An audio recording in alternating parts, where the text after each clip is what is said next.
Hello, spicy people of the internet. D, also known as MTF Doom here, and today we're going to review some upcoming card releases. I hope you enjoy.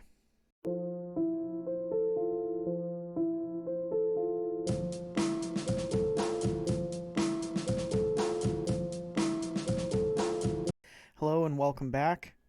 Today we're going to be going over all the currently unreleased but data mined cards in Marvel Snap, because I haven't done this.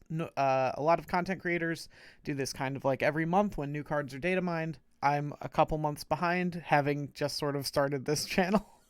And so we got some catching up to do, and then from here on we could just do, the new ones. But we're going into March.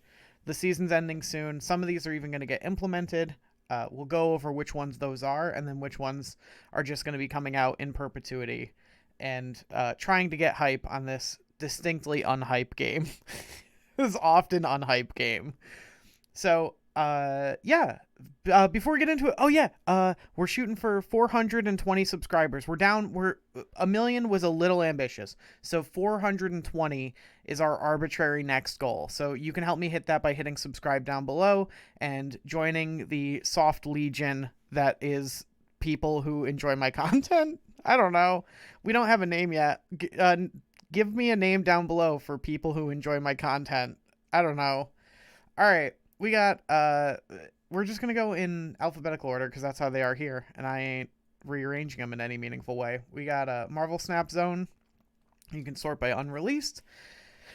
First up, this one is not coming out anytime soon. Annihilus. It might not, keep in mind, while some of these are all but confirmed, some of them are also, like, very, very far off and likely to change.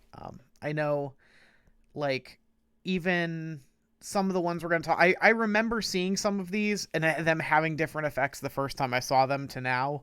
So we're even kind of like, in the process of changing stuff, but it's cool. I don't know. I really like this stuff. I really like thinking about, what this is going to look like for the future of Snap. So actually, you know what? On that note, we're going to skip Annihilus because we don't even have stats. We couldn't even like postulate as to what this card would do to the meta, because like on reveal, each of your cards randomly chooses a location to move to is sick.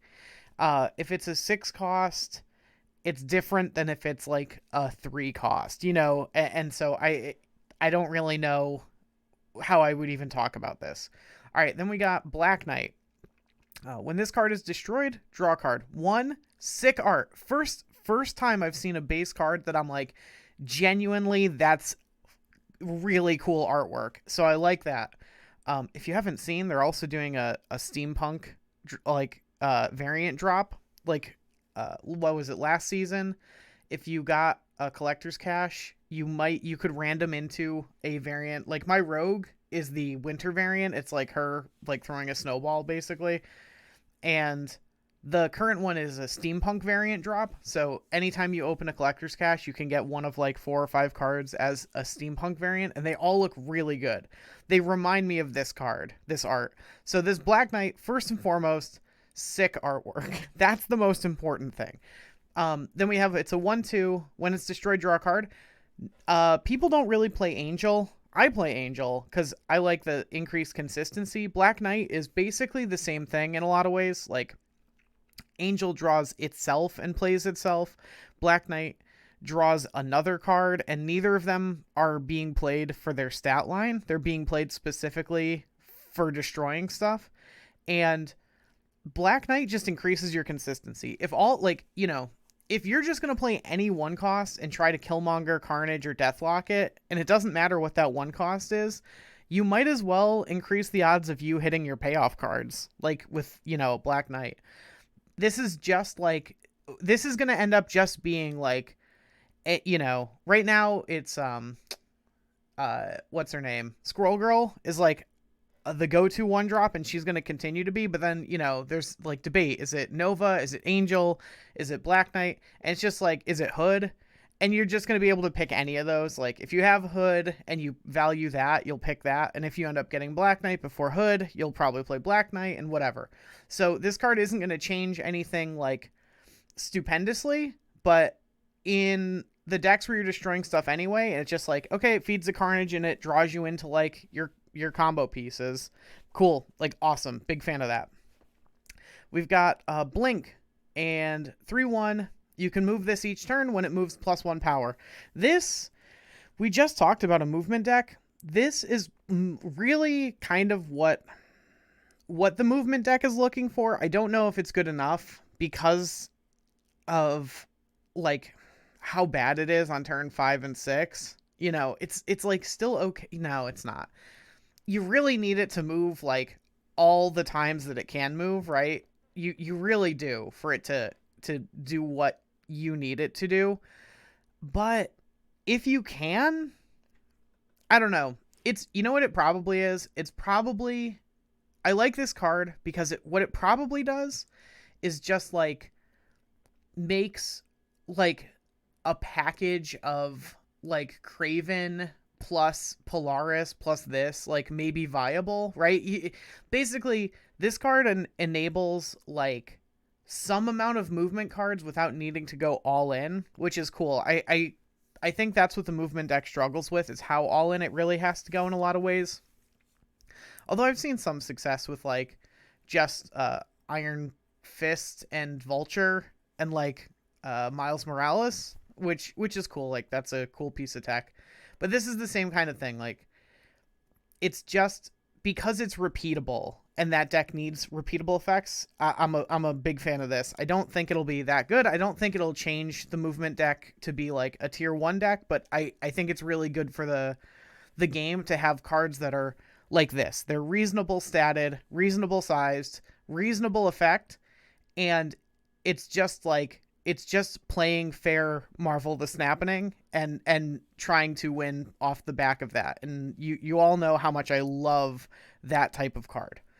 We got Blob, 3/4, ongoing. Nothing can move this to another location. This seems really bad. And like, I don't know what I'm missing, but like, I don't know. Is this like, is this to beat the Juggernaut tech? Really, really importantly, also, I just want to point out, currently I don't think there's like Arrow could move this on the turn you play it, assuming it's face up, right? Because if they have priority, they still move it. But like, nothing moves 3s anyway, right? Like, Polaris doesn't move 3s, like Magneto doesn't move 3s. Arrow on that turn and Juggernaut on the turn could move this. And like, I guess fairly importantly, it beats Juggernaut on its own, but no one's playing Juggernaut on its own to try to win a lane, right? That's not a thing that's happening, is it? I think this card is not very good. It's not very good. I don't know what use it's going to be, but maybe it'll have some like niche. Maybe it'll just be good as like an ongoing 3/4 for the ongoing deck. That doesn't seem accurate. Yeah, I don't like that card. Okay. Bullseye, 1/2 with on reveal. The next card you draw will be a 2 cost if there are any in your deck.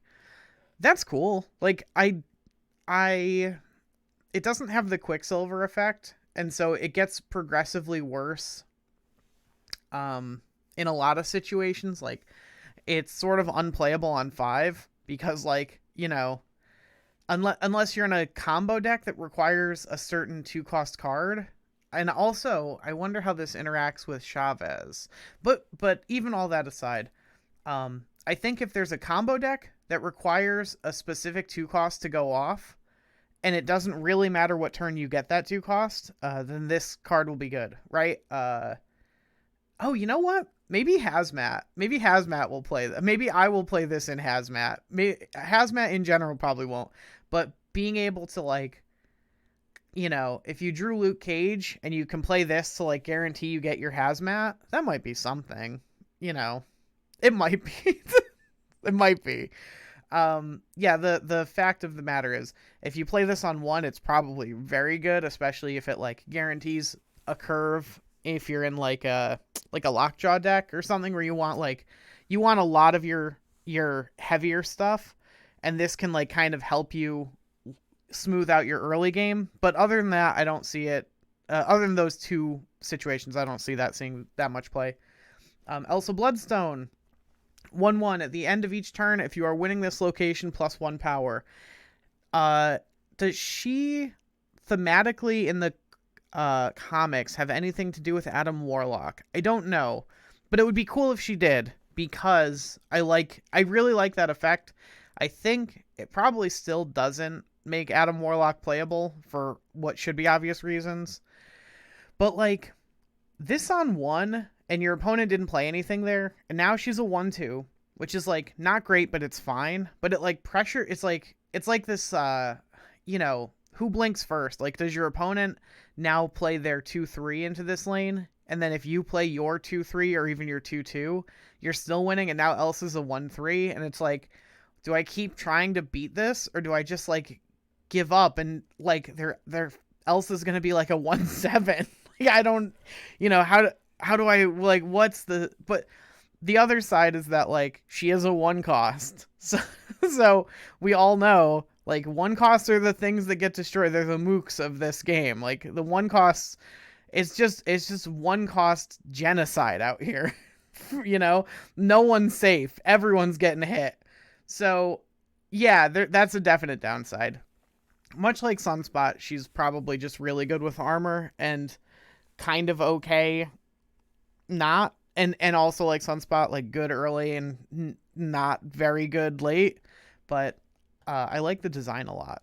Also like that art a lot. These two, I don't know, is that the same artist? It's got like the same vibe to me, but I don't know. I feel like the newer cards have art that I'm more interested in, but maybe that's just like because it's novel. Like if this was a base card, I'd be like, oh, I've seen it so many times. I don't really know. All right, Flatman 2/2. Ongoing adjacent locations have +1 power. Just Mr. Fantastic, like no one really plays Mr. Fantastic. Very few people, mostly the ongoing deck. Even then, I don't see him get played that much. +1 power. I mean, you know, costs less, has 1 less power. If these are the stats as they end up, but ultimately, probably not going to see that much play. I like Mr. Fantastic for what it's worth. I like the effect of like being able to just add a little bit of power, you know, to a lane that might have been hard to get into without it being like a Doom or something. But this is not it. I don't think this is where we want to be with that effect, but we'll see. We shall see. Ghost Spider 2/2 on reveal, move the last card you played here. That's really interesting. I kind of like it in a lot of ways because of the same thing with Blink. I like that it's like, you know, it's just another tool in the toolbox of the move deck, but I like this one a little more because it can do other interesting things. Like if you flood a location and then like, right, so 3 you play Storm, 4 you play Jessica Jones, and they don't contest it. They're like, no, you could just have it. And now you've put like Storm and Jessica Jones into that lane, and they haven't even tried to fight you on it. On 5, going like Ghost Spider, pull Jessica Jones plus a 3-drop, and now you won it with just Storm, and now you still have your 4/8 Jessica Jones. So I really like that this is a reasonable piece in the move deck, but also is just a cool piece of tech to have in your collection. It's just a solid card that can do interesting things that you can put in a deck where it can really shine, and it's not like trying to do anything broken. Thank you, Marvel Snap, for just giving us reasonable cards and not trying to do anything absurd and broken. All right, we got. Do I cover Goblin Queen? I guess it has stats here. If it's a 2/3, we'll engage with this as if it is going to stay a 2/3, but that is not a guarantee. I mean, none of this is guaranteed. If Flatman is like a 1/1 with +1 power, he's a much different card. Okay. Goblin Queen on reveal, other cards can't be revealed this turn. I severely wonder how this works. on turn 6. I wonder it with all of my might. I assume and hope that it means that the cards still get revealed like at quote unquote end of game. But like, what if they don't? I don't know. You just play like, 2/2s and then this, and you play them in that order. So it's like a, whatever, Sentinel, Lizard, Goblin Queen, and you have priority. So all yours flipped up, and then your opponent's cards just on turn 6 stay face down, and then you win. That would be hilarious, but I hope it isn't how it works, but it would be hilarious. I'm not going to pretend it wouldn't be. Gwenpool, a 2/1 on reveal, double this card's power. Really, really cool card. I had the get buff deck for a while, and this is cool. Again, like, it's cool to add to that deck's toolbox, so it isn't so all in on like Iron Man or Black Panther type effect. And it's like you have Sinister, you have Brood, you have Black Panther, and you have Iron Man as your like hits for cards that are better when they have power added to them. And this is just another card that can be like a hit card instead of a setup card, because that deck has a lot of setup. It's got Okoye, it's got Shuri, Forge, Nakia, right? But it doesn't have quite so many good hits, and the hits can be awkward because of like Okoye and Nakia. Like, if you already have one of the cards in your hand, but they're not all the way to the left, it's awkward. So having a more critical mass of hits that are reasonable, because again, like this getting +2 from any of those, this getting +1 is okay. It becomes a 2/4. This getting +2 from any of the other effects, so it becomes a 2/6, is great. That's super cool. That's like, it's not so busted that you're like, gonna guaranteed win the game, but it's like, it puts that deck at reasonable. And I love that. I love that we're doing that. All right. We have the unreasonable card. This is, and I'm a fucking hypocrite, because this is the card that I'm looking forward to the absolute most out of all these cards, because it's going to be so sick in the Bishop deck. It's going to be so good. So Hitmonkey, 2/0, on reveal, gain +2 power for each card that you played this turn. All right, so hear me out. You go Sarah on 5. You already have your Bishop out. On 6, you go like Mystique, Nova, Carnage,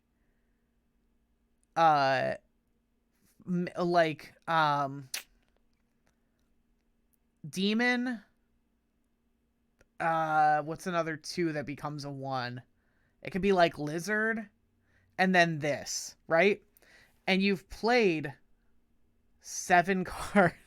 You've played 7 cards, because Mysterio counts as 3, and then you've played 5 other cards that only cost 1. And so this is like a 2/14. They never see the 2/14 coming. You've also added all that other power everywhere else on the board. That's not going to happen. Listen, this card is just reasonable in that deck anyway. If this card is like a 2/6, right? Because you went like a 3 that got bumped down to a 2, and then a 4 that got bumped down to a 3, and then this. And this is like a 2/6, but you also played a 3 and a 4. That's sick. A 2/6, awesome. Give me as many 2/6s as you want to give me for that deck. I'll keep playing them. I'm really excited for this card. I thought it was this month's release, and someone pointed out, no, it's next month's release. So I'm really bummed, because I thought I was going to start being able to really go off with that deck, but well, I'm still hype. I'm pretty sure this is a meme card. I don't think this is real. Maybe it's real. 1/1 ongoing. Your emotes are ruder. This card is for sociopaths and the worst people on the planet. Like, if you are like, yes, I like genocide, you're probably a J. Jonah Jameson enjoyer. You don't emote at people anyway. We should have a card that's ongoing, that's all emotes are muted. Print that card, cowards.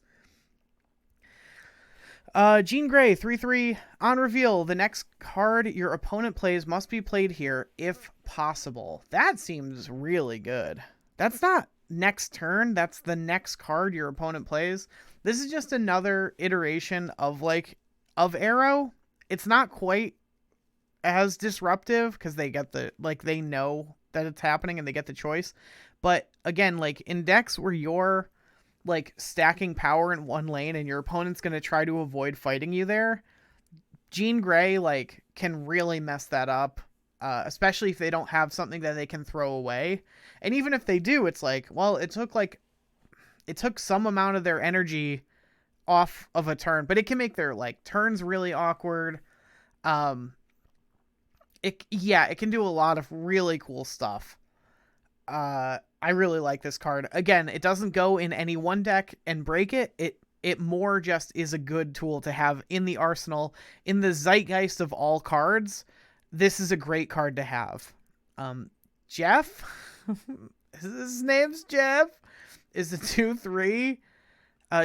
Jeff the Baby Land Shark is their full name. Nothing can move. Wait, you can move this once. Nothing can stop you from moving or playing this to any location. All right, so those locations. I mean, that's cool. That's cool. A 2/3 that you can include again, like that you can include in a lot more decks than like a Nightcrawler. I feel like, it's tough to include Nightcrawler in a deck where you're actively running and wanting to play Killmonger to destroy stuff. Jeff being a 2/3 hard to get into locations.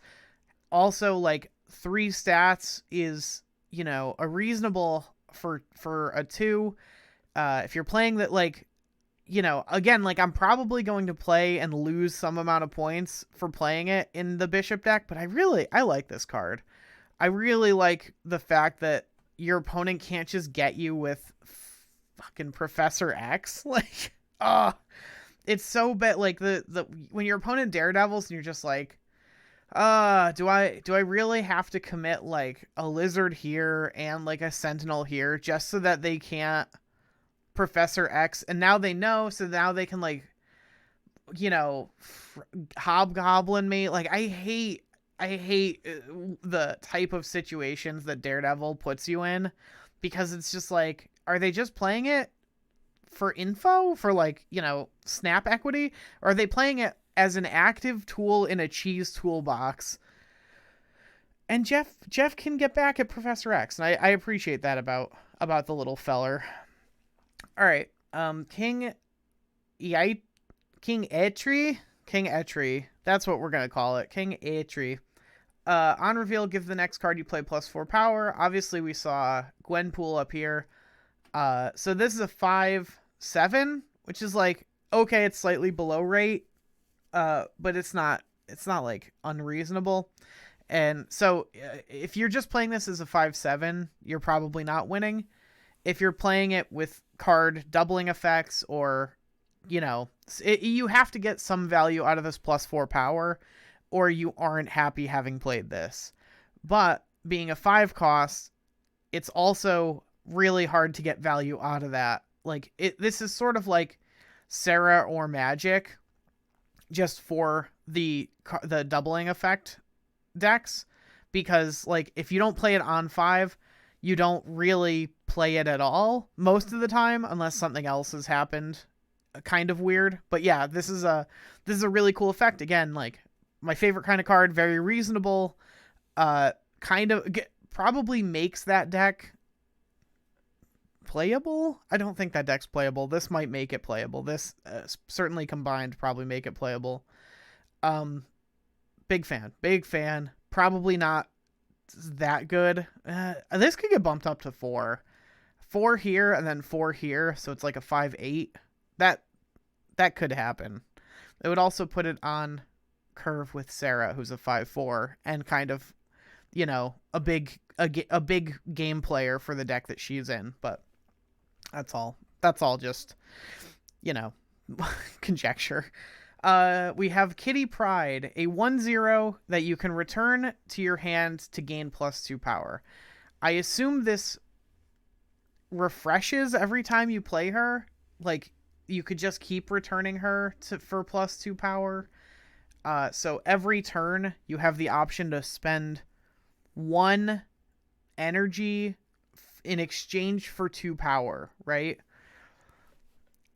I mean, that's always going to be below rate, right? So she's a 1-0, then she's a 2-2, then she's a 3-4, then she's a 4-6,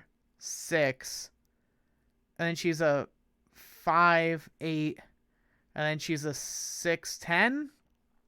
So it's like you're always spending slightly more energy than you would have to just play something else, but it kind of, I don't know, it's kind of like Sunspot in a way. Like, it can just absorb your extra energy to get +2 power, right? But it can only do 1 per turn. So I don't know. And then it's like, but it's not that turn, it's the next turn.